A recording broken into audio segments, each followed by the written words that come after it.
Jama'a assalamu alaikum wa rahmatullahi wa barakatuhu. Sunana Abdulaziz Yusuf wanda kuka fi sani da AY Liman.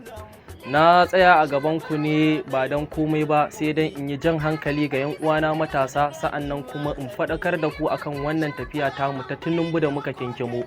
Wannan tafiya da kuke gani tafiya ce ta alkhairi, tafiya ce ta ci gaba, domin wannan ƙasar tana buƙatar gogagge jajirtaccen ɗan siyasa wanda kuma mun tabbata Alhaji Ahmad Bola Tinubu in Allah ya yarda zai iya, kuma ya zo domin ya ɗauki ragamar ƙasar nan ya kai ta ga nasara insha Allah.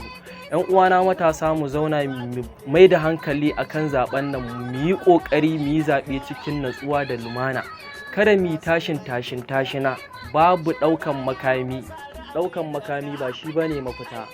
Katin zaɓenmu shi ne mafita. Da katin zaɓenka za ka dangwala mu wanda kake so ba tare da ka ji ma kowa ciwo ba tare da ka tada hankali ba. Da katin zaɓenka kaɗai za ka zaɓi abin da kake so. Wannan shi ne.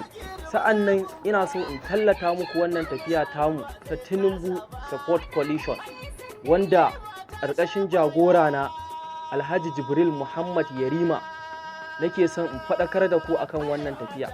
Wannan tafiya ta Bola Ahmad Tinubu tafiya ce jajirtacciya wacce in Allah ya yarda muna sa rai za mu kai ga nasara da izinin Allah, saboda ƙasar nan tana buƙatar gogagge jajirtaccen ɗan siyasa wanda kuma in Allah ya yarda Bola Ahmad Tinubu shine wanda zai iya kinkimar wannan ƙasa ya kai ta ga nasara, ba da yardar kowa ba sai da yardar mai duka, wato Rabbus Samawati.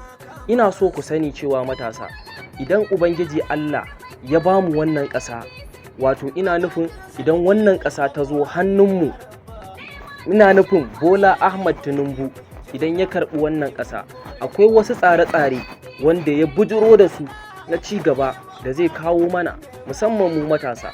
Wannan strike da mu muke fama da shi a wannan ƙasa a matsayinmu na ɗalibai, muna sa in Allah ya zo ƙarshe.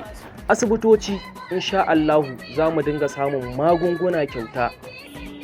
Sa'an nan ku sani cewa hanyoyi na tituna za su inganta, za a gyaggyara su, sa'an nan a kawo sababbi a yi su da yardar Allah.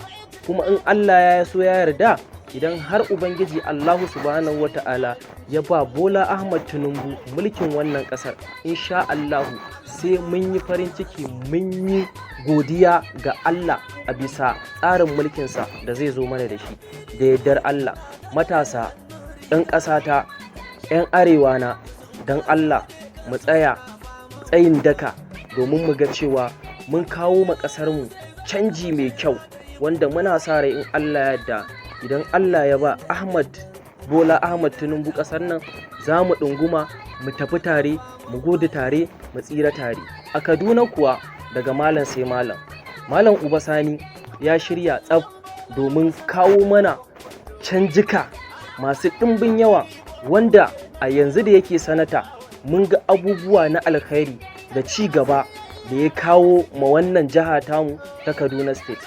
Ina mai muku fatan alkhairi 'yan uwa, sa'an nan mu dage da addu'a, Allah Ubangiji ya kai mu ga nasara. Sai Bola Tinubu yara